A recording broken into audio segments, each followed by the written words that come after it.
Hey, how's it going out there, everybody? Hope everybody's having a great day. Coming to you today on a weekly recap. It's that time again. Been trying to get caught back up on these. One thing that is going to help is this week is from like the third week of December. And if you notice, we left off at the end of, or the beginning of December last week. So there was 2 weeks I took off. So, before the people that, go through my stuff with a fine-tooth comb, try to talk smack, I just let you know, I was off from like the 2nd, December 2nd to the 14th I took off, or 16th, excuse me. It was a full 2 weeks. I don't remember what it was, like a Thursday to Thursday or something like that. I was off completely. So we came back here on a Friday. This is Friday to Friday we're looking at right here. 7-day work week I put in right here, just to let you know. I did 2 loads this week. Very good load leaving out. I earned that money. We'll talk about that. And then I did another load that did not bring me home, but actually took me somewhere else. And I'll talk about that and why we did that.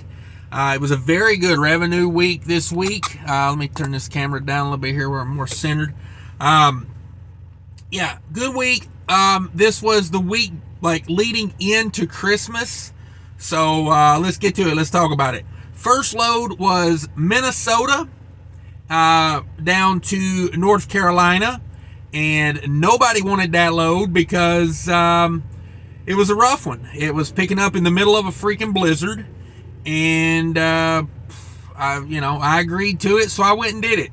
And I kind of regretted it immediately because as soon as I left out, it was like, I had a long deadhead, 215-mile deadhead, almost to the Canadian border up in that area. All the way up north to where it was, coming a freaking blizzard up there. Really, really cold out, like negative temperatures at night. Just a brutal situation. But I went and did it anyway because that's what we do. And it was really heavy. They put a 46,000 pounds on the trailer. I scaled that twice to verify that. So I've got a lot of scales on that one. But 46,000 pounds, 45-degree load, basically a protect from freeze load. 215 empty miles, 1610 on the loaded miles on that, 1825 total miles. That load paid $6,500, and that's why I agreed to it. And they got me. They got me. I do dirty things for money and all kind of weather, and that's what happened. So that load took me down to North Carolina. Now, normally out of North Carolina, I go right over, typically out of North Carolina, I get a chicken load, and I come right back to Minnesota with a chicken load. A lot of chicken comes from North Carolina to Minnesota, in my opinion. So that's normally what I do. It's not the greatest paying freight. It's normally a pain to get loaded, but it's consistent, and I'm a truck driver, and, I can't have everything my way all the time. It's trucking. It ain't Burger King. So I come over to get the chicken load, and they had 2 chicken loads, and they said, hey, just running it by you. We got a chicken load that goes to Texas, and we got a chicken load that comes back to Minnesota. And I said, well, obviously I want the Minnesota. They said, let me talk to you for a minute. So what it was, they had a guy that was trying to get home for Christmas, and this load picked up on the 20th. So he wanted the Minnesota load so he could go get unloaded and go have Christmas. I said, that'll be okay with me for a couple reasons. Now, I was the first one in, and I got, more seniority. So I probably could have, threw a fit and got the North Carolina load. But that ain't how I play. I try to be a team player. I don't know if it ever come back and work out for me. I don't know if somebody would do it for me, but I just did it for my own like conscience, because I was like, I just got off 2 weeks of Christmas. I literally just took a 2-week Christmas break. We did Christmas over that 2 weeks. Christmas was done for me. Other than the kids going to grandma and grandpa's house, opening some presents, everything was done. Everything had already been opened by that point. Christmas was over. So I said, okay, I will take the Texas load, and that guy can go back to Minnesota. And it also played in another way too, because there was another freaking blizzard coming to Minnesota that week. So I said, you know what? I'll duck below it, It came across like Kansas and all that, really, really cold weather. And I was like, you know what? I'm down in Texas. And that was the really cold week of December when like the whole country got cold. I was down in, that North Carolina load took me to like the San Antonio area, or Austin. Took me to the Austin area. So even in Austin, it was like in the 30 degrees down there. So the whole country was like frigid. So I was kind of glad I got that option to go to Texas, to be honest about it, because I dodged a lot of that really cold weather. Like, you know, if I'd have went North Carolina back to Minnesota, I would have went right back up through, you know, West Virginia, Ohio, Indiana, you know, Illinois. That whole area was just as cold as it could be. So I took it as a win getting to go to Texas. The loads paid the exact same amount going to Austin and back to Minnesota, and they were within like 40 miles of each other. So it was really no price difference. It was the same load, just going different directions. Now, I saved some on tolls going to Texas. I saved a lot on not being hung up in that weather going up there. So I took it as a win. I did have one hiccup on that load. That load was those big, like the boxes that take a whole pallet of chicken. They were going to a manufacturing plant where they make food. I can't remember what they made there, but it was going to a place where they make food. Like they use the chicken to make other things, you know. So it wasn't like we were taking packaged chicken. It was the big boxes, and those big boxes were supposed to have been on pallets. Yeah. For some reason, the guy at the place in Texas said, we have never ever got a load of chicken from that place that wasn't on pallets. They loaded the big Gaylord boxes, we call them, Gaylord boxes, on the floor on a slip sheet. Oh man, so I went to the place in Texas. They were like, we don't have anything to unload that. It's like, you know, we can't put just regular forklift forks underneath that. You know, that's just going to make a huge mess. So anyway, got a hold of the broker, and this load, 70 empty miles, 1274 on the loaded miles on that load, 40,000 pounds. Excuse me, that was not a 40,000 pound load. The one that went to Minnesota was a 40,000 pound load. I want to say that was like 26,000 pounds maybe. It was not a full load. It was not fully loaded. And it was a really tight scheduled load, which I'm glad it wasn't really heavy loaded, because that allowed me to, you know, get on down the road with it. But that load paid $3,000. And what happened was, you know, I didn't panic. I didn't get on anybody. I just called the broker. I said, hey, this freight is supposed to be on pallets. It's not on pallets. It just turned into a whole thing, you know, and it's a Friday afternoon. Friday afternoon, because this was Friday to Friday. So what they had to do was send me up the road 50 miles to a different facility. They had to pull all that freight off with, like, you know, they had forklifts that were equipped to deal with those boxes. And they had to take them off and put them on pallets and then ship them back to that place 50 miles south. So they gave me $400 for running up there 100 miles, you know, up and back, and the time it took to do it and set everything up. And I didn't have the hours to get back there that day. So I had to come back Saturday morning to the second facility, or the original facility. I had to come back there. So I got the boxes put on pallets Friday night.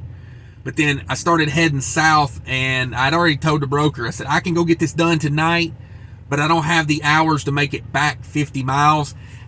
I guess technically I could have PC'd that as far as, like, you know, something, you know, finding a place to park. But I don't like to play fast and loose with the PC, because when I need PC, I want PC. You know, I don't want my company being like, hey, you're fast and loose with that. We can't have that. So I called the broker. I said, hey, can I come over there Saturday morning? It's a 24/7 facility. Said, no problem. I found like right outside the second facility, I found me a good parking spot. I took it. I was done for the day. So they added an extra $400 onto that load, which, you know, pads the week. It's hassle you got to deal with, but, you know, it's $400 for driving 100 miles and waiting for them to, you know, unload, put it on pallets, reload. Took about an hour. They were really quick with it. I want to say it was like 12 pallets or 12 boxes. I want to say it's been a while. It's been about a month since I did that load, but I want to say that's what it was.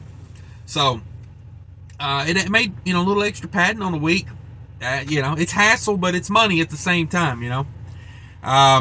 So for not bad for the week.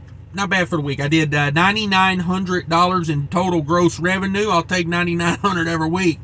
But let me tell you, I earned it this week. This was a rough week as far as me figuring things out. Because, I don't know if I said it. That Minnesota was 2 pick. That load out, 2 picks, 1 drop. So I had to go in a blizzard, go make a pickup, and then go to the next place, make a pickup in a blizzard. It was not fun. I was overweight on that load a little bit because there was so much snow on top of my trailer because it was coming a blizzard. Just handled it. Just, stay calm and took care of it. And that's all there was to it. $9,900 gross revenue. My 80%, $7,920. I did 3,169 miles.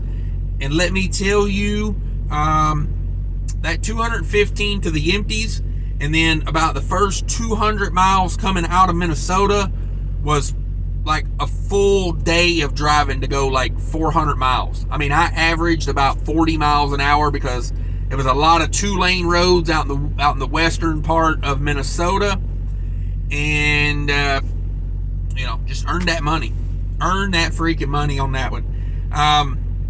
3,169 total miles on that, 285 empty miles, 2,884 loaded miles, and that's about 10% deadhead, which is perfectly acceptable when you're getting a decent rate. For me, $3.12 every mile the truck turned, made $3.12 a mile. That's banger for me. I make a lot of money at that. That's $2.50 a mile, my 80%, right around $2.50 a mile. $3.43 a loaded mile, so really good on the loaded miles, but like I say, dealing with a lot.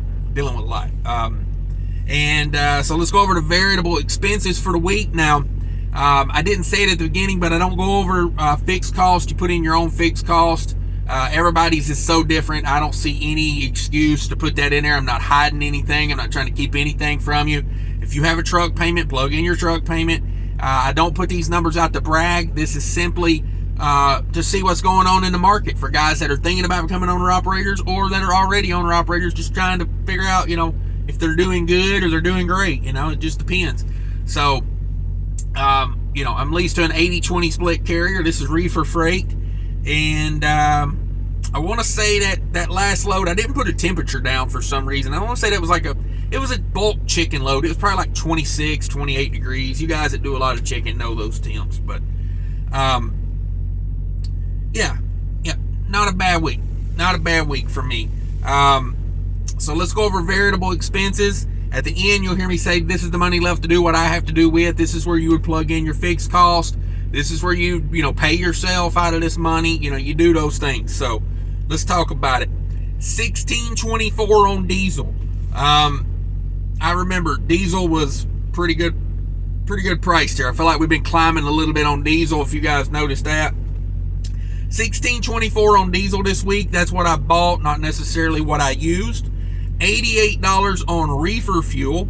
The chicken load was start and stop. I let it run. Normally when I get a bulk chicken load like that, I run it continuous for 8 hours, 10 hours or whatever, and then I'll click it over to start and stop, because once the chicken is at temperature, thoroughly at temperature, it's not going to have a lot of fluctuation. You have a lot of mass there to hold the temperature, and also the outside temperature has a lot to do with that. If it's summertime, I'm probably just going to run it continuous.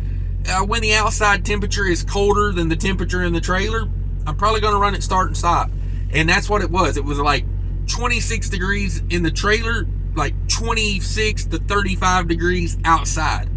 That's start and stop. That's for me, that's start and stop. You do what you want, but for me, that's start and stop. $88 reefer fuel for the week. $44 in DEF fluid. I spent $49 on scales. That first load, I can't tell you the last time that I scaled a load twice, like full scales twice, and then a couple rescales. I think I had 2 rescales in there as well, because what it was, I got the axles the best I could. And then once all the snow and ice melted off the truck and the trailer, I mean, it was packed under there. I mean, my landing gear were like, bigger than a 5-gallon bucket around with snow, like just massive amounts of weight. So once I got down into like Virginia, all that was like melted off. I rescaled the load, a completely new scale, and I'm glad I did, because at that point I was actually within weight. So I moved the axles up a couple spots, and I actually was making weight. After all that snow had melted off the trailer, I was actually good to go. So $49 in scales for the week, $94 in tolls, variable expenses $18.99. Variable expenses $1,899. We bring over my $7,020 that I grossed, my 80%, and we subtract $18.99 from that. That leaves me $6,021. I took and put $500 in a maintenance account, which it seems like I've been burning through that maintenance account here lately, because it's wintertime, and wintertime's tough on you stuff. I'll tell you right now, I've went through a couple trucks in my life. They started out fresh and, as a daisy, and as time goes, you just got to start replacing more things. And I will tell you, when your truck starts to get a little older, for you guys that don't know yet, when that truck starts to get a little bit older on you and winter rolls around, it's just like the dead heat of summer. When you get the extreme weathers, whether it be cold or hot, you're going to have to just tinker and do more things on the truck, So, like here recently, I replaced the heater core. I replaced some like hard plastic coolant line on the engine. This past home time, I replaced my windshield wiper motors.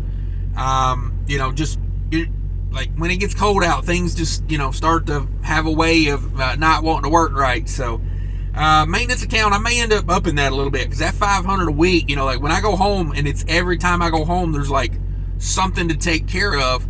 You don't really build a maintenance account. It's like you just kind of I'm just kind of breaking even on it. So, I may have to up that, but I took the $500 out, put it in a maintenance account.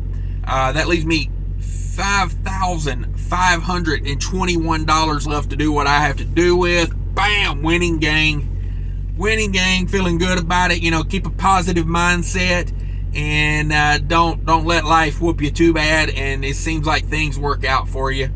51 cents a mile fuel cost for the week. So there's that. I'll also do those at the end of the month. This month's going to be a weird one, because there's only going to be like 2 months. I mean, this was the 22nd this week. This ended on the 22nd, or the 21st, I can't remember. The 22nd, I think it was. It was Friday to Friday. But either way, so there'll be one more week in this month. So I guess technically, there'll only be 2, because the first 2 I took off. So that's it for the week, guys. Damn good week. I take a lot of these right now with this market the way it is. But, that first load paid good, but there was a lot of risk involved in that first load. I thought about it after I got going with it, and I was like, I'm making good money on this, but taking a lot of risk. Out trucking with an empty trailer 200-something miles in a freaking windy blizzard at night, in the middle of the night, to go get that second load. Yeah, not the brightest up here, maybe, but it is what it is. We survived it. We made another good week. I appreciate everybody for watching. If you made it this far, do me a favor, smash that like button. If you're not a subscriber thinking about subscribing, check out down there in the description below. There are a lot of links to click on and take you to things that will save you money and teach you things. Check out my second channel, Trucking with Diabetes. I know I've been lax on that here lately, but I've been busy, so we'll catch up with it.